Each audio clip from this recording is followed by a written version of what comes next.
Hello मेरे CBSE के शक्तिमानों, कैसे हो मेरे 10वीं के शक्तिमान। होप सो कि बहुत ही बढ़िया होंगे यार।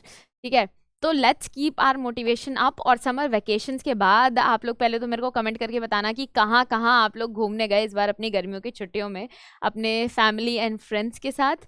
ठीक है, और उसके बाद में हम बात कर लेते हैं आपके 10th क्लास के बोर्ड्स की। भाई अब आपका नया सेशन आ चुका है 2023 टू 2024 की हम बात करने वाले हैं। और पिछले साल के एग्जामिनेशंस को देखते हुए और रिजल्ट्स को देखते हुए आपको इस चीज़ का अंदाज़ा तो हो ही गया होगा कि इस बार आपको एग्जामिनेशन के लिए जी तोड़ मेहनत करनी पड़ेगी और अभी से ही मेहनत करनी पड़ेगी, क्योंकि भाई इंडिया में जो स्लो सुस्तपना इन्फेक्शन के टाइम से चल रहा था, सबको पास किया जा रहा था, वो सब अब खत्म हो चुका है। तो इसी सब में आपकी हेल्प करूंगी मैं, निकिता चौहान। तो उसी के लिए आपको like share and subscribe channel को जरूर कर लेना है। अब आते हैं मैम फालतू की बात छोड़ के काम पे। क्या है काम की बात? देखो, साइंस के लिए ऑलरेडी मैं मार्किंग स्कीम बना चुकी हूँ। आपको कैसे पढ़ाई करनी है, कितने मार्क्स लाने हैं, किस तरीके से आपका प्रिपरेशन होना चाहिए, मैं आपको बता चुकी हूँ। लेकिन अभी हम बात करेंगे मैथ्स के बारे में। ठीक है, हर एक सब्जेक्ट के रिगार्डिंग मैं सेम ही टाइप की वीडियो बनाऊंगी। तो मैथ्स से स्टार्ट कर लें। मैथ्स की बात कर लूँ तो भाई मैथ्स का आपका जो सेशन है, इस नए सेशन में आपका कोड 041, आपके जो मार्क्स आने वाले हैं वो किस हिसाब से आएंगे यार? देखो, आपकी टोटल ना 7 यूनिट्स हैं मैथ्स में, जिसमें पहला आपका आता है नंबर सिस्टम, जो कि आपका 6 मार्क्स का आता है। अलजेब्रा इस बार आपका 20 मार्क्स का आएगा। कोऑर्डिनेट ज्योमेट्री 6 मार्क्स का आएगा। ज्योमेट्री 15 मार्क्स की आएगी। ट्रिग्नोमेट्री 12 मार्क्स की आएगी। मेंसुरेशन 10 मार्क्स की आएगी। स्टैटिस्टिक्स एंड प्रोबेबिलिटी 11 मार्क्स की आएगी।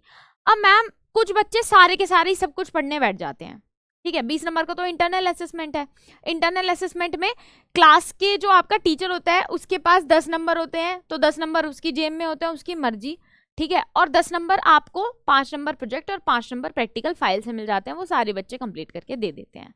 बाकी आपके क्लास के बिहेवियर पे भी डिपेंड करता है। तो आपके अप्रोक्सीमेटली इंटरनल असेसमेंट में 20 में से बैक बेंचर के भी 16-17 मार्क्स तो आ ही जाते हैं, और जो अच्छे बच्चे होते हैं उनके 20 आउट ऑफ 20 बहुत आराम से आते हैं। तो इंटरनल असेसमेंट की टेंशन नहीं लेनी, बस टेप के काम बढ़िया करके दे देना। ठीक है, चाहे कहीं से भी टेप ना हो। और अगर कोई ऐसा तुम्हारे पास ऐसा है, तुम्हारे पास कोई टॉपिक है, तुम्हें नहीं मिल रहा कहाँ से असाइनमेंट बनाए, तो मेरे साथ कमेंट में शेयर कर सकते हो, मैं तुम्हें भेज दूंगी कि यहाँ से बना लो। ठीक है, चलो इतनी हेल्प तो तुम्हारी कर ही दूंगी। लेकिन अभी हम बात कर लेते हैं 80 नंबर का जो थ्योरी का पेपर है, आखिर वो कैसे स्कोर करना है। तो ये जो 7 यूनिट्स हैं, इनको आपको हर कोर्स बराबर टाइम नहीं देना, सबको बराबर स्पेस नहीं देना होता। अगर आप हार्ड वर्क की जगह थोड़ा सा भी स्मार्ट वर्क करो तो मेरे दोस्तों आप बहुत ही अच्छा स्कोर कर सकते हो कम पढ़ के में। कैसे? देखो, सबसे पहले हमारी यूनिट आती है नंबर सिस्टम, एंड देन हमारी थर्ड यूनिट है कोऑर्डिनेट ज्योमेट्री। ये दोनों ही जो यूनिट्स है ना, काफी इजी यूनिट्स हैं। ठीक है, लेकिन क्योंकि नंबर सिस्टम पहली यूनिट है तो सबसे ज्यादा ध्यान बच्चे नंबर सिस्टम के ऊपर देते हैं। राइट, बहुत ध्यान दे देते हैं, ज्यादा ही ध्यान दे देते हैं, जबकि नंबर सिर्फ 6 की आने वाली है वो। तो आप लोगों को ये जो आपकी फर्स्ट रियल नंबर्स है और जो थर्ड है यूनिट, इसी हिसाब से आपको अभी से अपनी पढ़ाई लेकर के चलनी है कि आपको इन दोनों के ऊपर नॉर्मल ध्यान देना है। ठीक है, ना तो बिल्कुल 100% दे देना है, ना ही बिल्कुल लो रखना है। 50% के हिसाब से आपको यहाँ पे तैयारी करनी है। ठीक है, मतलब ये आपकी तैयार भी होनी चाहिए, थोड़ा बहुत इधर उधर चलेगा। तो आपके 12 मार्क्स तो यहाँ से आ ही जाते हैं। और अगर, क्योंकि यहाँ से काफी इजी पेपर आता है इन दोनों यूनिट से, तो आप इसको इजीली कर पाओगे। ठीक है, तो 12 मार्क्स आपके यहाँ से आ जाएंगे। अब इसके बाद में सबसे ज्यादा स्कोरिंग यूनिट कौन सी है भाई? अलजेब्रा जो है ना, ये आती है तुम्हारी 20 मार्क्स की। ठीक है, इसमें 4 चैप्टर हैं, चारों ही चैप्टर काफी अच्छे लेवल के हैं, और एक चैप्टर से 5 नंबर का पोर्शन आपका आता है। तो मैं आपसे कहूंगी कि इसको हम लेंगे सबसे बाद में। सबसे बड़ी यूनिट है, सबसे ज्यादा नंबर की है, पर इसमें सबसे ज्यादा ध्यान देने से फायदा कम है। हमें फायदा कहाँ है? ज्योमेट्री में ध्यान देने से। ज्योमेट्री में ध्यान देने के लिए मैं आपको क्यों कह रही हूँ यार? देखो, अगर आप ज्योमेट्री के सिर्फ ये 2 चैप्टर कर लेते हो ना, तो आप अपने 15 मार्क्स को कवर कर पाते हो। ठीक है, तो सिर्फ 2 चैप्टर करके 15 मार्क्स मिल रहे हैं, तो ये ज्यादा अच्छा है। और ये चैप्टर्स काफी इंटरेस्टिंग और इजी भी होते हैं, तो आप इनको प्रेफरेंस दो। ठीक है, उसके बाद हमारा ट्रिग्नोमेट्री। ट्रिग्नोमेट्री बहुत सारे बच्चों को इजी भी लगती है, बहुत सारे बच्चों को डिफिकल्ट भी लगती है। और ट्रिग्नोमेट्री आपकी आती है 12 मार्क्स की। ट्रिग्नोमेट्री में बच्चे इंट्रोडक्शन टू ट्रिग्नोमेट्री में सारा फोकस कर देते हैं।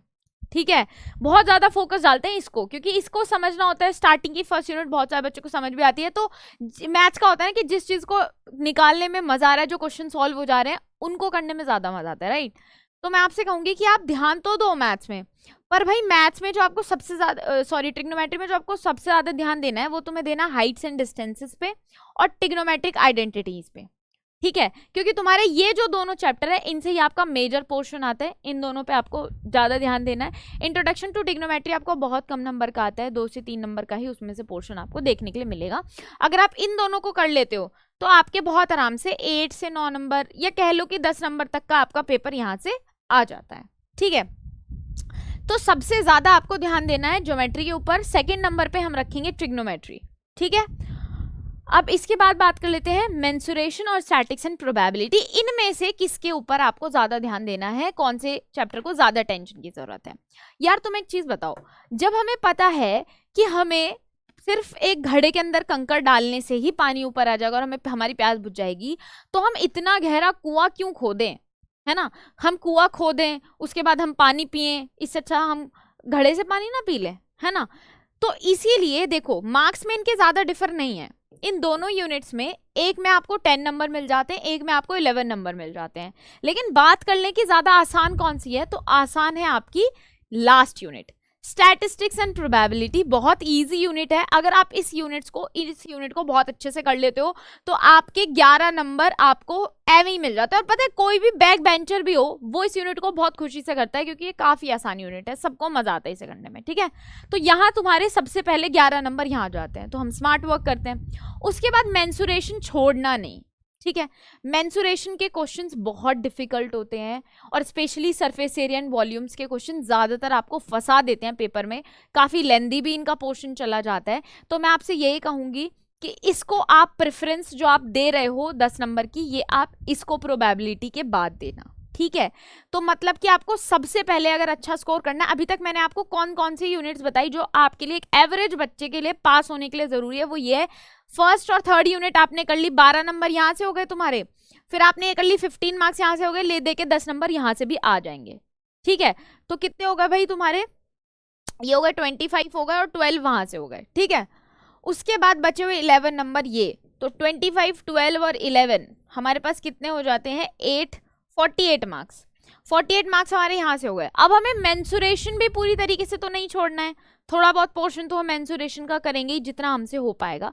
लेकिन मैम हम अलजेब्रा भी बचा हुआ है हमारा और मेंसुरेशन भी, तो हम किसको पहले रखें, अलजेब्रा को या मेंसुरेशन को।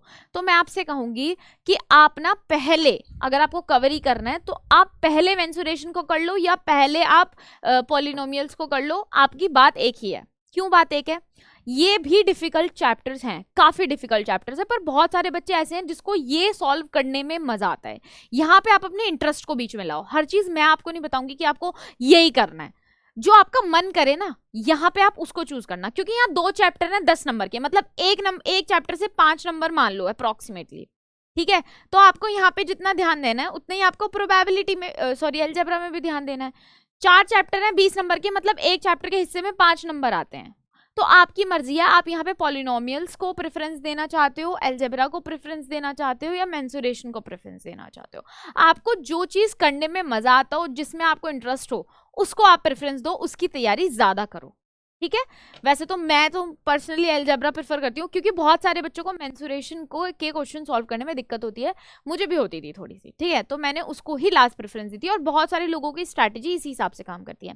ऐसे ही अगर आप इस स्ट्रैटेजी के साथ काम करोगे तो एग्जामिनेशन में आपके लिए आउट ऑफ, पेन चेंज कर लेते हैं, आपके लिए आउट ऑफ 80 में से 65 या 70 स्कोर करना बहुत ही इजी टास्क हो जाता है।